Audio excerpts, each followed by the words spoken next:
Why is somebody doing their apple at all? Good evening, everybody. This is the Planning Board meeting of December 19th, 2023. The first order on the agenda is the introduction of the Planning Board members. So I'll start down at my left, and there's Steve Webster, who is an alternate. Sitting next to Steve is Von Dugan, then Peter Goodwin, Roger Murray, Doug Braskin, who is the Vice Chairman of the Planning Board. To my right, John Thurston, and Brad Harriman, who is a representative from the Board of Selectmen, and Julie Jacobs, who is also an alternate. Okay, we just have one public hearing tonight. This is on proposed zoning amendment to the Shorefront Residential District. We're holding this hearing because depending on what happens, this will probably end up on the town warrant in 2024. So anyway, this is the public hearing on a proposed amendment to the Shorefront Residential District. That's 172-62 through 175-67. The Planning Board has been working with representatives of the Wolfeboro Waters Committee developing some of these changes. The Wolfeboro Waters Committee is appointed by the Board of Selectmen due to concern about the water quality of our lakes and ponds, and has been developed to bring these issues to the community. This amendment helps address some of these issues for development along the shorefront with much more stricter developments. So I'll turn this over to Tavis, but before I do, I'm also a member of the Wolfeboro Waters Committee, and I'll be happy to step down if the Planning Board feels that I should. Anyone concerned? Oh, okay, Tavis, if you could go through the zoning amendment.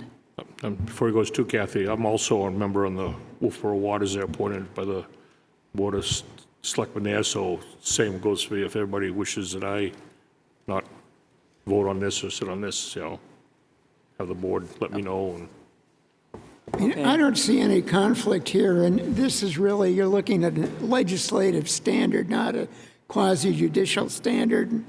I think it's helpful that we got some cross-pollination. thank you. Okay, so you're okay with us sitting? Okay. So go with ahead, that, Tavis. With that, there were no changes in 17562, the purpose statement. There were no changes to 17563, dimensional controls. There were some changes to 17564A, 2, B, C, and D. That is just clarifying the language so there was not overlap in the distance.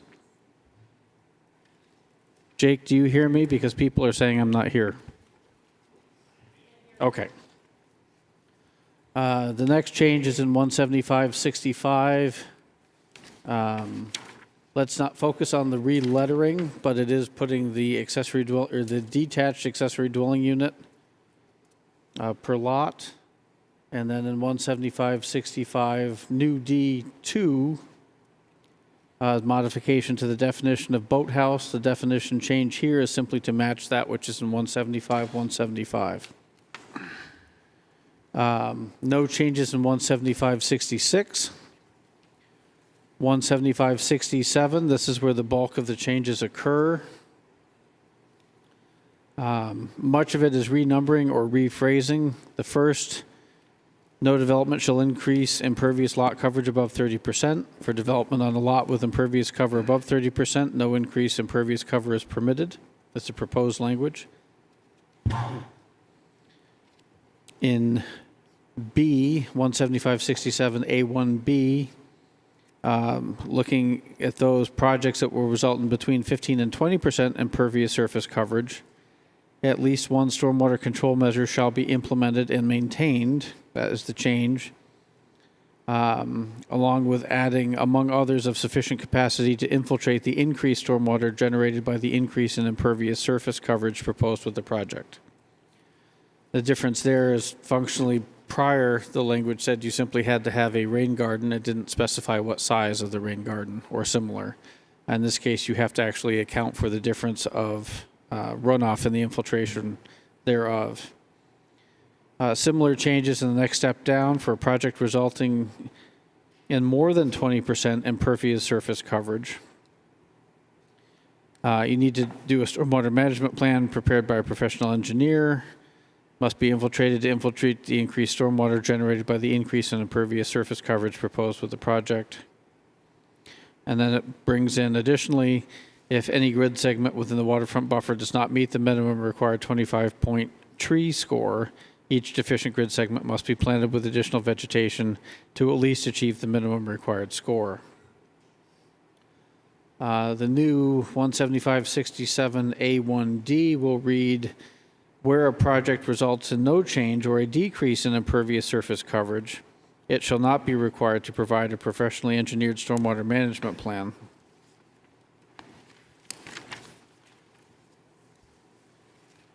Moving on to letter E, all proposed stormwater control measures, that's a change from management systems to control measures, must be verified via on-site inspection by the code enforcement officer or on-site inspection by a licensed engineer. F is new. All newly generated stormwater shall be managed on the development site. G is new. For each stormwater control measure installed as part of a development project, the property owner shall submit a maintenance report approved by the town 5 years after the installation and then every 5 years subsequent. Failure to provide such a report will be addressed in the by the town's code enforcement officer. And the new H, if during the course of application review questions related to pre-project impervious surface coverage arise, the applicant may be required to submit revised plans prepared by a licensed surveyor engineer.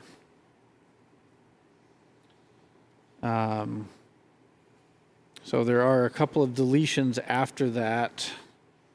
175-67A 5 and 6 are proposed to be deleted.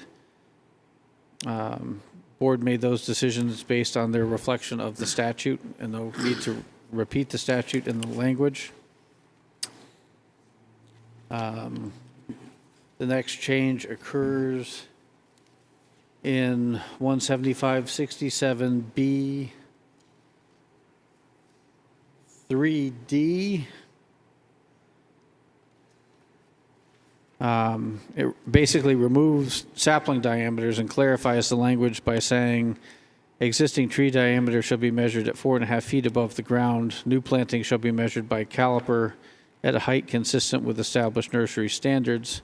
Scoring shall be as follows. It goes to the existing table.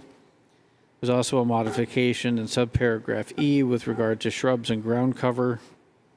In this case, the board split out shrubs and ground cover with E1, 4 square feet of shrub ground cover area equals 1 point. 2, ground cover not including mowed lawns, 1 point for every 50 square feet. Shrubs and ground cover shall count for at least 5 points and not more than 10 points in each full segment. Down in F, it was clarification on, for lack of a better phrase, dead trees. It now reads, dead, terminally diseased, or unsafe trees, shrubs, and ground cover shall not be included in the scoring and may be removed upon written verification of condition determination by town tree warden or their designee. There was clarification then proposed in 175-67C. The following standards apply to the 50-foot, inserting the numbers rather than the words. And down under C2 is a similar change to existing tree diameter measured at 4.5 feet above the ground. New planting shall be measured at a caliper height similar to the above mentioned change. Table was clarified to make sure that language reflected throughout. Number 3, in the same subsection, there were some changes to phrasing. So it now reads, except as otherwise provided in this subsection C, no vegetation shall be removed except for footpaths that provide access to docks, beaches, and structures not to exceed 6 feet in width, and that do not concentrate stormwater. Down in C5, any reference to and saplings or saplings was removed. Otherwise, the language remains the same. C6, similar change to dead, terminally diseased, etc., as was previously done. And C8, there's a change in order of the words so that it now would read, no fertilizer may be used within 25 feet of the reference line, and only low phosphorus, low release nitrogen fertilizer can be used beyond 25 feet of the reference line. Under subsection D, speaks to lot redevelopment. To now read, any property owner who wishes to redevelop a property on which a pre-existing non-conforming primary structure exists shall submit a plan prepared by a professional engineer or surveyor showing the following. The requirements did not change. And that is the end of the changes.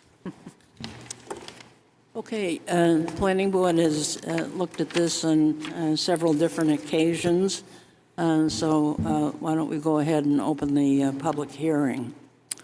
Any member of the public wants to address us, come on up.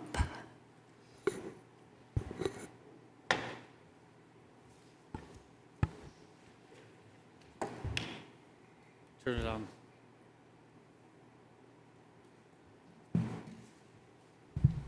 There you go. Good evening. Rich Massey, Moose Point Road, speaking for Wolfeboro Waters Committee. The first thing I want to do is thank the board for having invited Wolfeboro Waters to take part in this process over the past several months and given us the opportunity to provide some input. I think the results have been some significant improvements in the current regulation, and for that we appreciate the board's listening. In particular, and most of my comments tonight are going to focus on the lot improvement standards, 175-67. Under those, sections A, 1, B, and C, referring to the thresholds for stormwater measures and professionally engineered plans, have both been improved because they both now stipulate that the entire project, stormwater runoff from the entire project, must be dealt with as a whole, rather than splitting it between sections B and C if the amounts fell within those ranges. So those are significant improvements. At the same time, I think there are still some issues with the regulation as it is, a significant number of them which are inherited from the existing regulation. So the one that I have and that Wolfeboro Waters has focused on all along has been 175-67A1D, which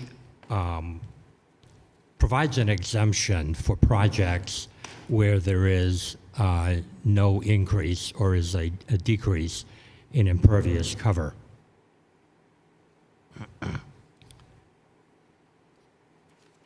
I think one of the most significant issues, and this is where we run into, I think, some inconsistencies in the regulation as it currently exists on the books and as it's currently drafted. The exemption provides or exempts a project from having to comply with the need for a professionally engineered stormwater management plan. One thing it does is it not only exempts it from that requirement, but effectively it exempts the project from having to do any stormwater mitigation at all. If that stipulation is removed, there is nothing else in this regulation that requires that project, whatever its size, whatever its potential impact, to do any stormwater mitigation. I would also point out that it seems to only cover, that exemption only seems to cover projects that fall under C. It does not appear to cover projects that fall under B. So the question would be, if you've got a project that creates impervious cover and you end up with somewhere between 15 and 20% of impervious cover, or where there's existing impervious cover, and that impervious cover is somewhere between 15 and 20, what happens? Are you exempt from having to even provide any stormwater controls? The exemption D does not address that. And so the question is, where do those projects fall? There's absolutely nothing here that addresses them. You could, of course, insert another exemption for B that says if a project that ends up on a lot with 15 and 20% impervious cover, if the project doesn't increase the impervious cover, that property is exempted from the requirements of Section B. That is, the need to provide a stormwater mitigation project, to do any stormwater mitigation at all. That would certainly make it consistent. But I think you can see where this is going. Putting in these kinds of exemptions undermines the integrity of this section. It undermines the intent of this section. It undermines the effectiveness of this section.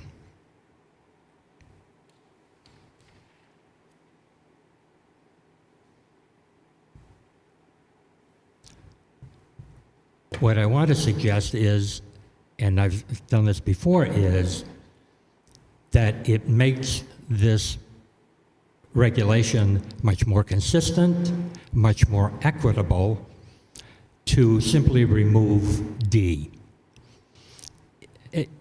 The result of that is that all projects are effectively treated under one single, simple principle, namely that a project must deal with the stormwater it generates. No exemptions. That's more equitable, and it is also more consistent with the intent of this section. Now, I know there has been some concern expressed in the past about whether the town can, in fact, address projects on existing impervious cover. But the fact of the matter is that the town already does that, and it does it in the stormwater regulations.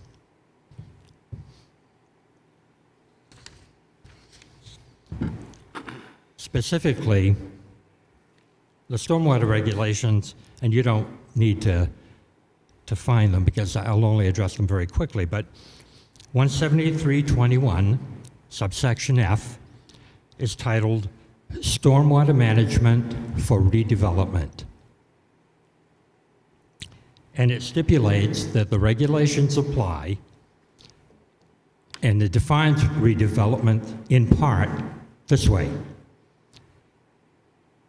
Any construction, alteration, or improvement that disturbs existing impervious area falls under the stormwater regulations. So the town, in principle, already addresses situations where existing impervious cover is being redeveloped. The best example of that is the Hunter's supermarket lot, right? It was basically totally covered in impervious cover. A large section of it is being rebuilt, and yet nobody suggested, at least not for very long, that it was exempt from the requirements of dealing with stormwater. The applicant came before this board, provided a stormwater management plan, which was approved and which is presumably being implemented now. So the question would be, why is it permissible under the stormwater regulations to address projects that take place on existing impervious cover, but impermissible to do it under the shorefront regulations? I would suggest that it isn't, that it's permissible in both cases. The town has already established that principle.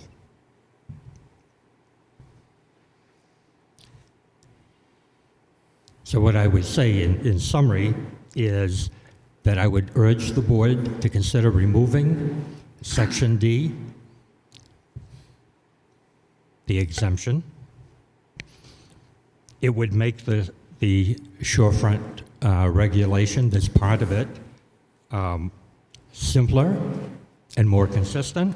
It would make it more equitable. It would operate on the principle that each project must manage the runoff that it creates. That's a simple principle.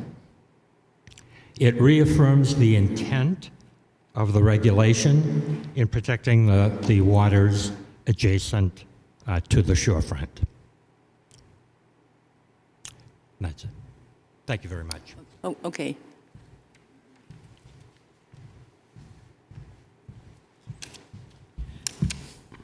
Ann Blodgett, Brook Crossing. I totally agree with Rich. These things are hard enough to administer.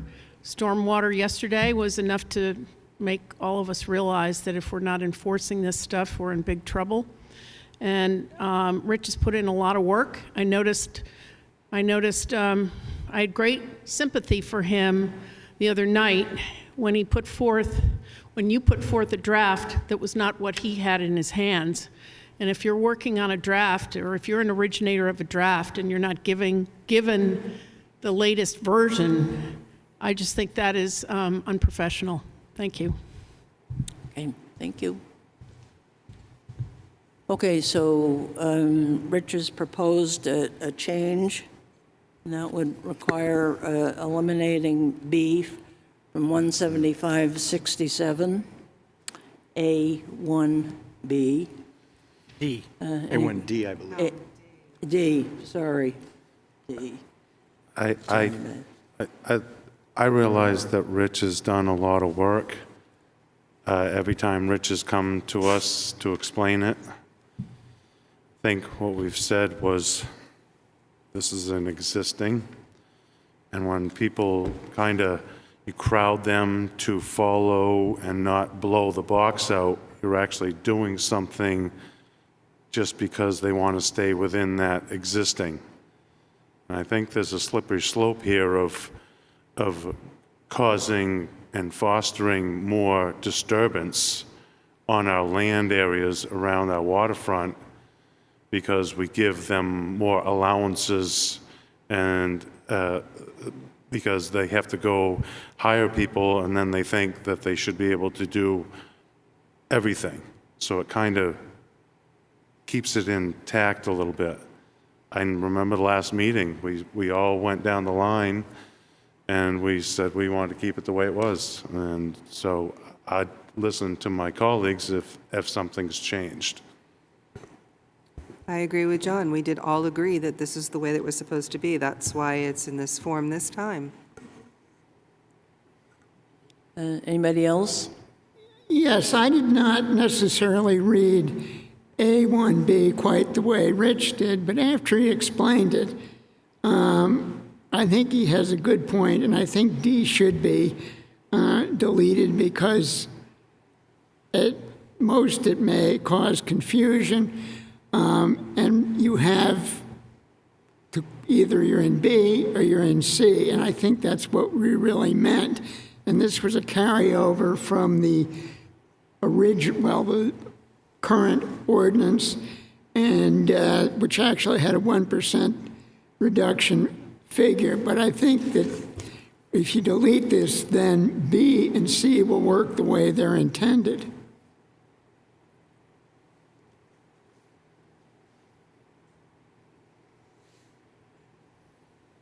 Anything else, Roger? I think it's written properly. It sets a precedent as far as if you're not increasing impervious surface, or if there's a decrease, then you don't need to hire an engineer. It's pretty simple. Well, Actually lays it out so that if you're considering a project, you may want to keep it under that threshold in order to not disturb or decrease the runoff. Isn't that what we're trying to do, to either maintain or decrease runoff? Makes sense to me. And maintain and decrease disturbance of all that area next to the lake.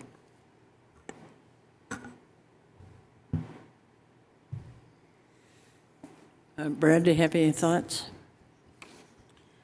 Yeah, I personally think it should stay in there, because I think this also gives the applicant, or any applicant, a little incentive to not come into or present a project that's going to have a lot of disturbance. They might think to themselves, well, if I just, redo what I have within this footprint here, or actually decrease a little bit, still do an improvement to my property, I can, not have the need to go to an engineer for the stormwater management plan, and that kind of also limits the amount of development that you'll see on the shorefront areas and stuff. I think there's a little bit of incentive there to keep some of these projects a lot in the smaller range and actually, benefiting the shoreland, setback zone in that regard. So I like it in there. I think it provides that a little bit of an incentive there, and I think it's worded right, and I'd be inclined to keep it in there. Okay, thank you. Vaughn, have you got any thoughts about this? Vaughn? Oh, sorry, Yeah. I didn't hear my name. I think that actually it does encourage reduction in the amount of impervious surface that you'll end up with, because if you have to hire this engineer and wait for him and get him to do all this work, well, now why wouldn't I go for 30%? Let's go for the maximum. So I'd be concerned that they would not minimize the projects just to stay under this existing amount. Okay, thank you. Go ahead, Roger.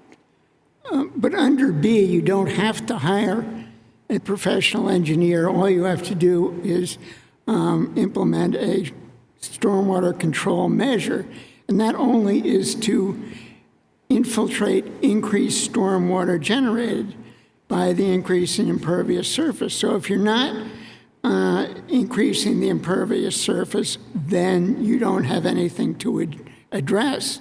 So at best, D can be looking at conflicting with B, because if you're not increasing the impervious surface, you don't need to address the increased impervious surface, which doesn't exist. Kathy, I think, on Roger's point there, one of the differences there between B and D would also be, if you're in that 15 to 20%, say if you're at 15 and you're increasing to 16 or 17, then it's going to trigger you to supply one of these stormwater control measures, but not have to be designed by an engineer, obviously.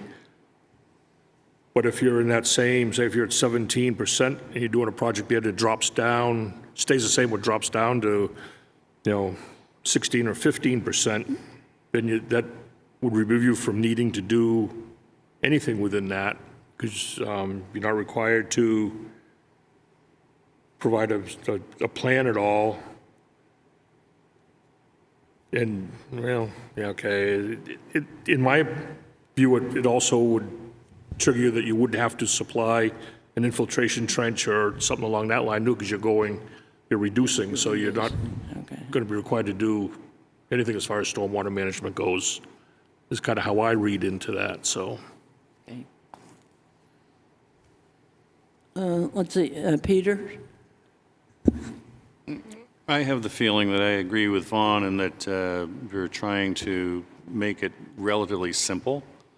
If you're below 15%, you do one thing. Between 15 and 20, you do another. I think it makes it relatively simple. And I guess, some of this is associated with being grandfathered in. You already have a certain amount of impervial surface. And so what really are you changing in that way? And so if you're ending up increasing it between 15 and 20 and you put in a rain garden, that's probably a positive. And Doug, what are your... So it seems to me that if you're going to propose a project between 15 and 20%, then you have to, of course, abide by paragraph B, and it doesn't address whether it's increased or decreased, it's just the end result. So it seems to me that paragraph D applies more to paragraph C, where a professional engineer might be required. And if you have something that is going to end up above 20%, well, I'm sorry, if it's going to reduce but end up above 20%, then I would think it's a net gain regardless. The current situation, if it's above 20%, may be a problem if it's not addressed in a professional manner, but if you're going to reduce it, it's a gain, regardless of how you achieve it. So I don't see any harm in leaving paragraph D. Jane, did you want to... Yeah. Say you come in. Yeah, hi. I just wondered, can I ask Rich a question? Sure.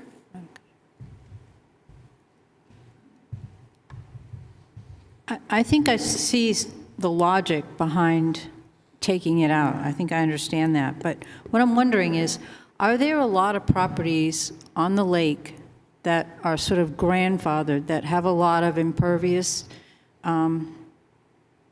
surface, that have not had to have some sort of stormwater management? I mean, are these regulations, I don't know when they came in, but I'm assuming when some people built these cottages or whatever, there wasn't anything, and I'm not sure when these regulations became a thing, and I'm just wondering if there are a lot of properties with a fair amount of impervious surface that don't really have a modern stormwater management system.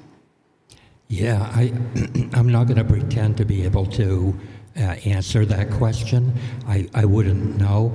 I think it's probably different on the smaller bodies of water than it is on Winnipesaukee, where I think probably most lots, at least in Wolfeboro, maybe not in some of the smaller communities, but in Wolfeboro have been largely developed to the extent that they can.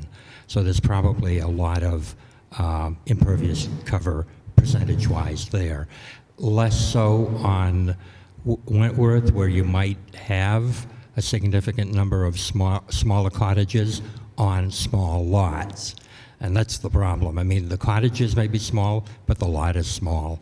And so the percentage is probably proportional, but I can't pretend to tell you anything in terms of numbers. Well, I guess, can I just follow up? I guess why I'm asking this is because it seemed like when Hunters was coming before us, they had to put in quite a sophisticated system, and I think it's great. But then I look around town and I see a lot of other buildings that are close to the water, and they've been there forever, and so I think to myself, do they have to implement something for stormwater, or are they kind of grandfathered? Okay, go ahead, Terrace.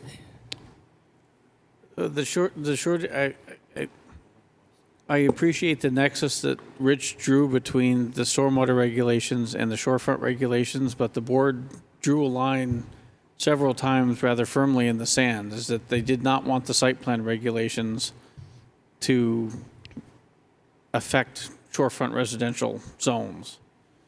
So I think there's a lot more going on when you look at a site plan review and triggering stormwater regulations and when someone is doing what quite often is a nominal change in the shorefront residential. I personally am a firm believer that if you have always had 28% lot coverage, you have every right to maintain your 28% lot coverage.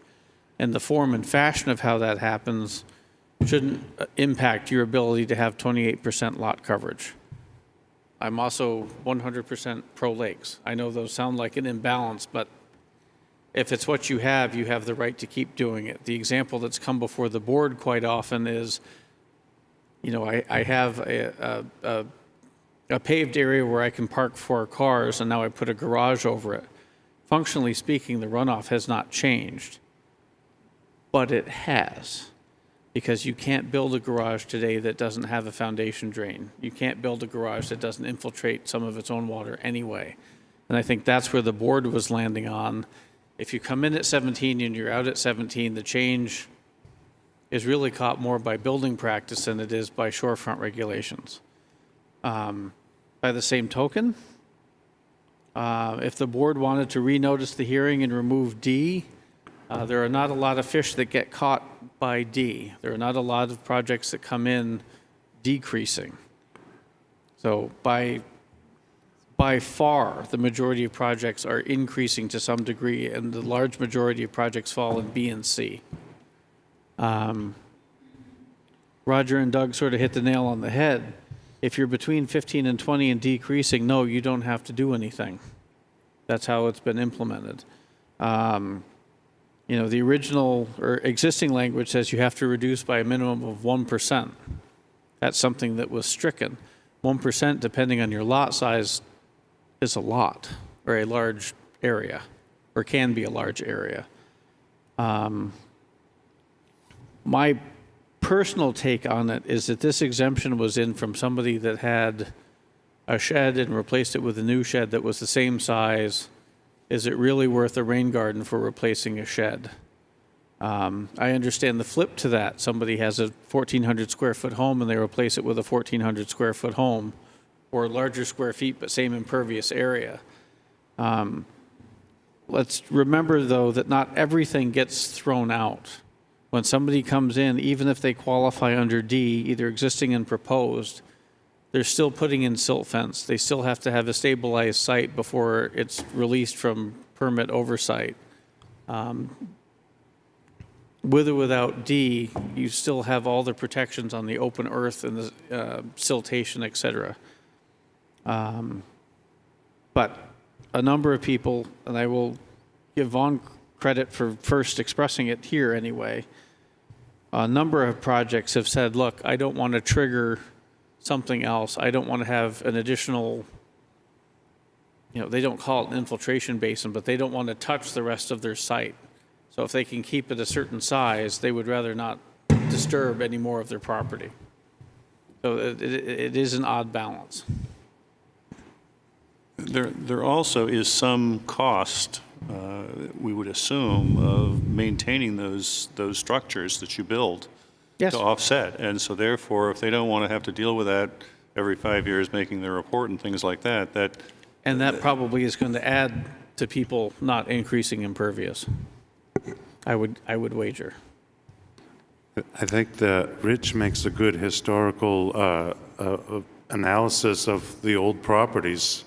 Old properties were small on a small lot. So if that person wants to build on that lot, there's probably a likelihood that they're going to go outside their existing right away. So those small places that are small, they're small and they're going to stay small. And so I think he's made the point for looking at it the other way also. Kathy, if I could just add one thing, just reflecting on the discussion I heard. Okay. If you retain D, the only thing I would point out is what I said earlier. If you retain D, it not only exempts a property from having to provide a professionally engineered plan, it exempts it from having to do any stormwater mitigation at all.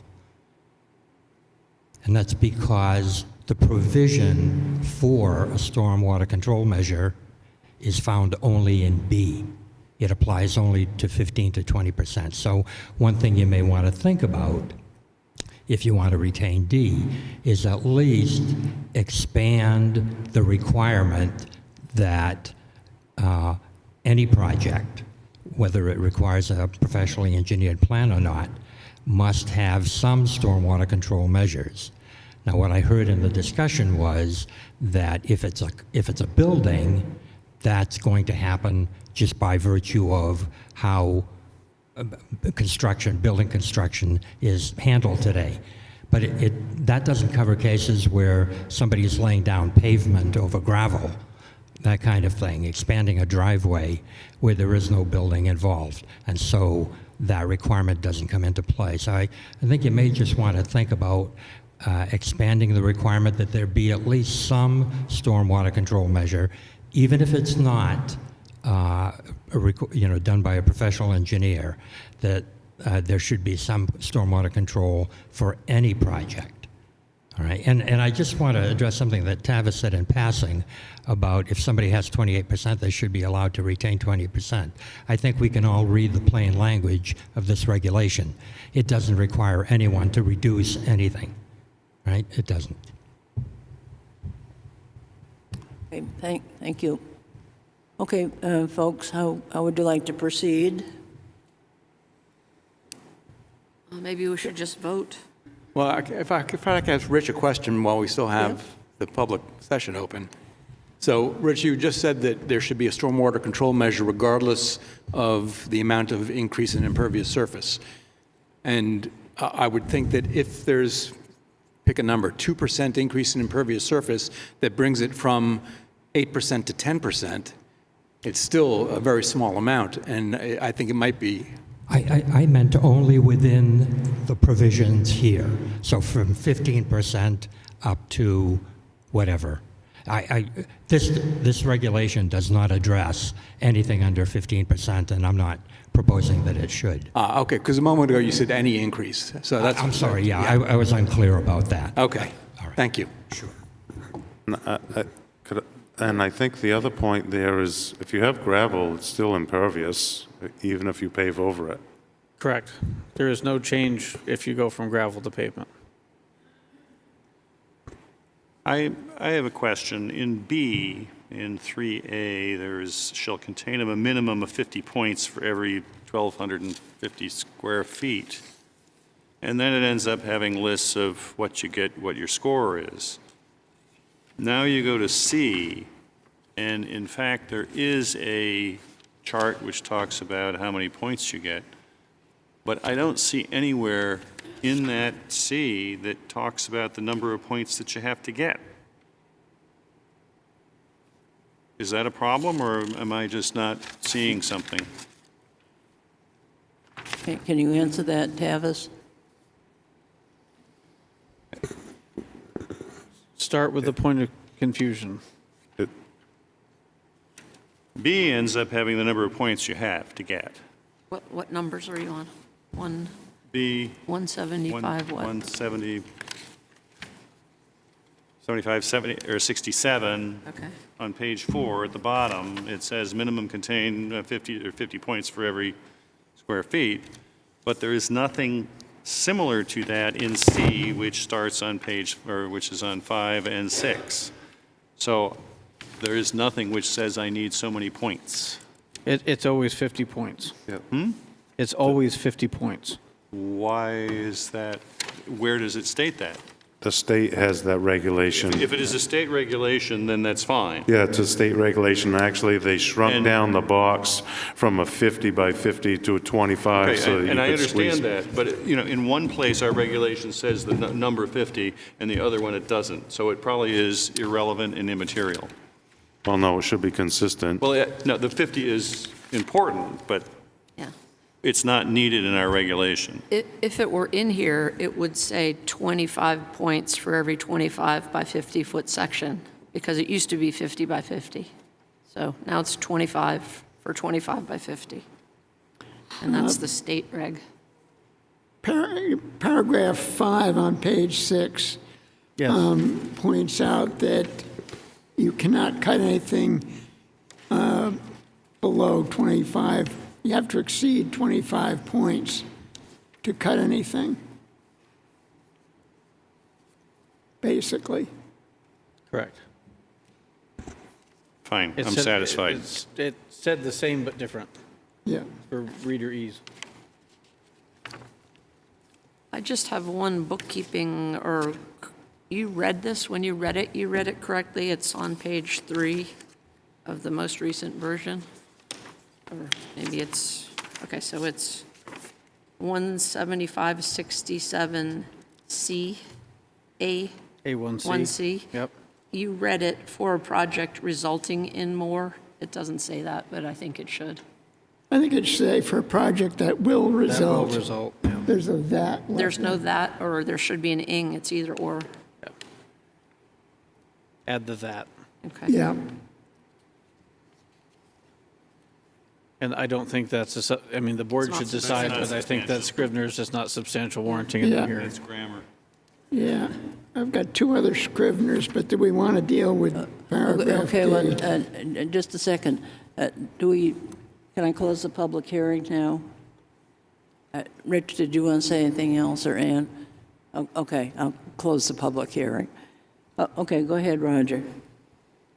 Why don't we deal with paragraph D on page 3 first, and whether we want to include it or delete it. And if you want, I'll make a motion that we delete section 17567A1D.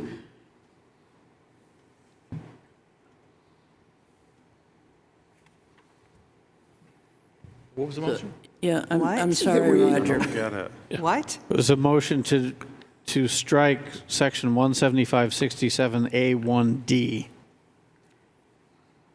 Remove the exemption. I would remove D on page 3.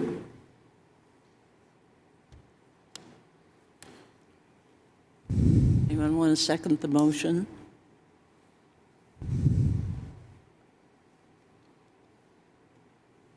Okay. You want to try again, Roger? Nope. Okay. I thought you said you had another typo. Did you say that you had another Scrivener note? Is there another typo? No, he just wanted to address that paragraph D Just that one. first, Yeah, and then go on to the Scrivener's errors. right. Okay. All right, Board, how would you like to proceed? I have one other point of Okay. interest. I think with this discussion we just went through with Rich, I think one of the things that I'd like to revisit is the permitted uses, one single detached dwelling per lot with one accessory dwelling unit. I think if we want to reduce disturbance near our lake and reduce stormwater causes, allowing us to foster another accessory dwelling unit on a shorefront property would be counterproductive to the stormwater management thing that we're putting forth here. State law requires you to, obligates you to allow an accessory dwelling unit on any lot on which you can have a single-family home. Yeah. John, I would agree with you completely, but the New Hampshire legislature doesn't agree with either of us. Well, and the planning board also excluded it when we first drafted, Yeah. when we were dealing with the ADUs. I thought that was an attached. Yeah, well, the language here doesn't specify attached or detached. The state requires allowance of an accessory dwelling unit, and Wolfeboro requires it to be attached. Yeah. So, so we're getting away from the attached to allow a detached? No. We have not. No, we're not, no, we're The, not. the only reason the word detached is in there is because if you look at 175-65A, it says one single detached dwelling. So now the proposal is to say, add to A, one single detached dwelling with one accessory dwelling unit. And the accessory dwelling units that are allowed in Wolfeboro have to be within the existing home. Okay, as long as we got that clear. Well, it's jumbled mainly because A says one single detached dwelling. I was just scared that it was going to morph into the rest of the districts, and then we were going to have a misconception going on. No, in last meeting, there was a lot of discussion about whether it needed to say with one attached accessory dwelling unit, which was inconsistent with all the other districts. All set. So I'd say in this instance, the word detached may be redundant, but that's what's in there. Right, yes, right. What can we say? Yeah, maybe we should strike detached. Okay, It doesn't say detached accessory dwelling unit, No, I know, but it says one single detached dwelling unit. just like A above, yep. One single detached dwelling. Should we scratch detached on both? I honestly think all of the zones could be devoid of B with that language altogether and just understood that you get an ADU with a single-family home. But this mimics all of the other zones that were adopted after the ADU statute in 17. And has raised absolutely no question other than in front of this board, ironically enough. okay, well, John just brought it up. No, I understand. Yeah. And it was brought up several times by this board, but Okay, any other, Roger, what are your Scribner area errors? Well, I would like to see a vote on D. The motion wasn't Seconded. seconded. Well, you need to make a motion on whether to keep it or delete it, it seems to me. I move then that we keep this document, except for subtle Scribner errors that we will now go into, as is. I'll second that. Okay, motion has been made and seconded to move ahead with this proposed ordinance. All in favor, please say aye. Aye. Anyone opposed? Now, the reason I wanted to vote on D was because I am in favor of what is in here with the exception of D. So if I lost the vote on D, then I could vote to approve the whole thing. And you'd have all the board members approving it, but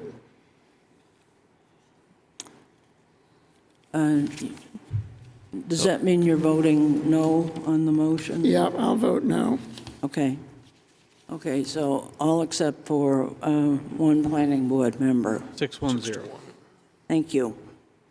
Okay, now can somebody make a motion that this be placed on the 2024 town warrant? Can I point out a couple of things, which are Scrivener's errors? Okay, all right. On page 5, under E, on 1, we have 4 square feet of shrub ground cover area. The ground cover should be deleted from there because it appears in 2.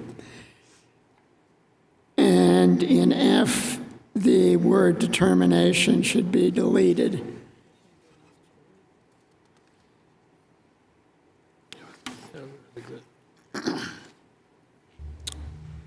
Instead of a condition determination, just of condition, yes. Yeah.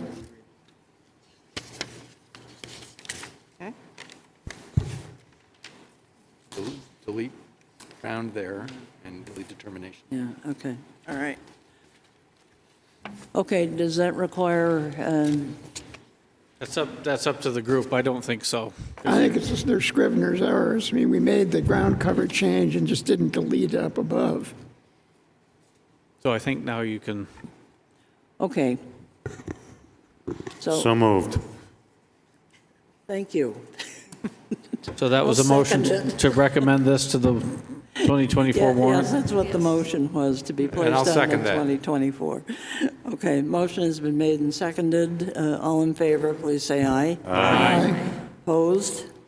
Okay, all right, thank you, folks. Is that unanimous? Rich, thank you very much for working wanted to check. on this.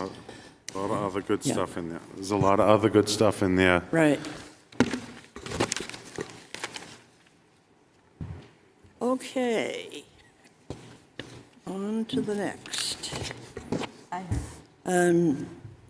January 2nd, we don't have any, There are no projects that were submitted for the January 2nd meeting. Great. so if no one We can has take the day off? objections, we can go ahead and cancel that meeting. Is Call it a family day? that okay with everyone? Yeah, because you should probably have a motion in a second, just to, Oh, okay. All right, just want to make sure everybody's comfortable with it. Okay. I'll make a motion to cancel the January 2nd meeting. Second. All in favor, please say aye. Aye. Opposed? Okay, now, on to the next, the petition warrant article. so a petition warrant article was submitted by statute. The first thing the board needs to do is accept that petition and set a public hearing date. Because of all the various holidays running together, the newspaper has a very short timeline, so the notice actually went to the paper for 1/16/24 for this, after some discussion with the chair, but it would be helpful if the board would make a motion to set that date, January 16th, 2024, for that hearing. I specifically spoke to Kathy about it and did not give copies to the board members tonight, just to avoid discussion of it outside of a hearing, but I can happily distribute to that electronically post-haste. Yeah, okay. I'll make Go a ahead. motion that we set a public hearing on the petition warrant article for January 16th, 2024. I'll second that. Okay, motion has been made and seconded to have the petition warrant article on January 16th, 2024. All in favor? Aye. Aye. Opposed? Okay. Let's see, Ann, did you have any other comment you wanted to make? Yeah. Okay. Okay. All right, the minutes of December 5th, they were a little late, but Tavis emailed them to everyone. Go ahead, Roger. On page 1, where it starts with Beckwith Family Trust, it has the question of the notification of town department, and that was not part of Beckwith, so I think that should be in front of Beckwith, because that did not relate to Beckwith.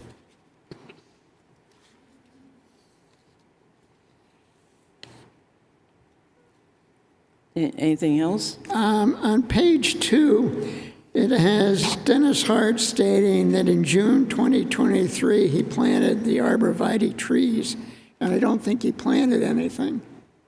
I think he discussed planting it, but I don't think he planted anything. Correct. Okay, all right, yeah, good catch. And I've got...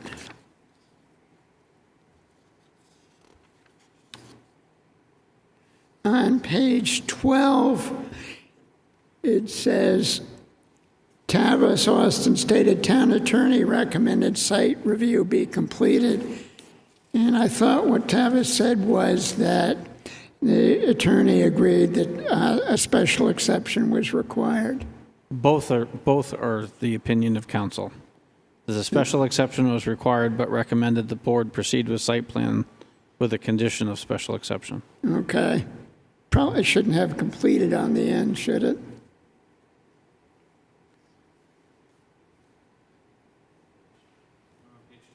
Yep. It's, Fourth line down. around third. Well, site plan review be completed with condition of special exception, might be the better way to phrase that. Right. I'm not the attorney. That's just, there were two consecutive sentences, so to put it in the minutes, maybe that would be the way to phrase it. I'm I'm not sure it was that it be completed, but it be held, because we didn't, well, we did complete site review, but I don't think the attorney should be opining on whether we completed. That's really a board function, but that's immaterial, really. Completed to held. Should this be changed or not? I get the semantics. Yeah. So the question is, the board should probably proceed with site plan review without waiting for the special exception before so doing, yes. So Right. either, And that's what we did. Yep. Right, okay. Anything else? Yeah, I got something. Okay. Top of page 7, which was the decision for the conditional use permit. I voted yes. My name isn't shown there. The vote should be 7-0 with Doug Breskin voting yes. Okay, sorry about that. I have one on page 7 in the middle, where there was the statement about I questioned the original site plan, and I believe that really what I was asking was that the original site plan had a building that wasn't built, so this is basically, I was saying this doesn't increase the number of structures that were in the original plan. Okay, At least that was my intent. Whether it Yeah. came out that way, I don't know, but. okay, anyone else? Okay, somebody wants to make a motion to accept these minutes of December 5th with the corrections indicated. Yeah, I'll make a motion to accept the December 5th Planning Board minutes as corrected. I'll second it. Okay, I abstain. And Vaughn will abstain. All in favor, please say aye. Aye.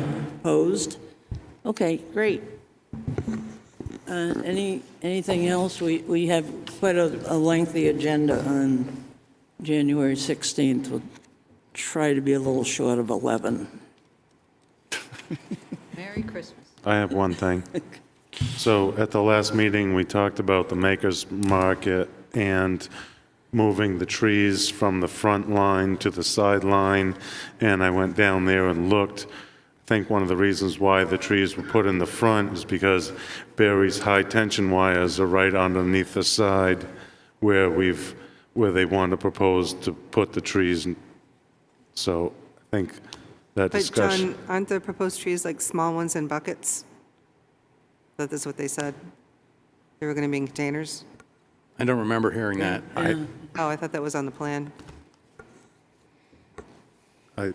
suffice to say, if there's a conflict with high-tension lines, the trees will not be there. So if they need to modify again, they may have to return. I didn't know what kind of trees they were specifying. Right. I don't know if it's specified on the plan. They basically said the 4 up here would be the 4 over here, but that will have to be coordinated. Okay, you're sure? Yeah, okay, all right. Okay, anyone else? Okay, have a happy holidays, You want a everybody. motion to adjourn? I'll second. All in favor, please say aye. Aye.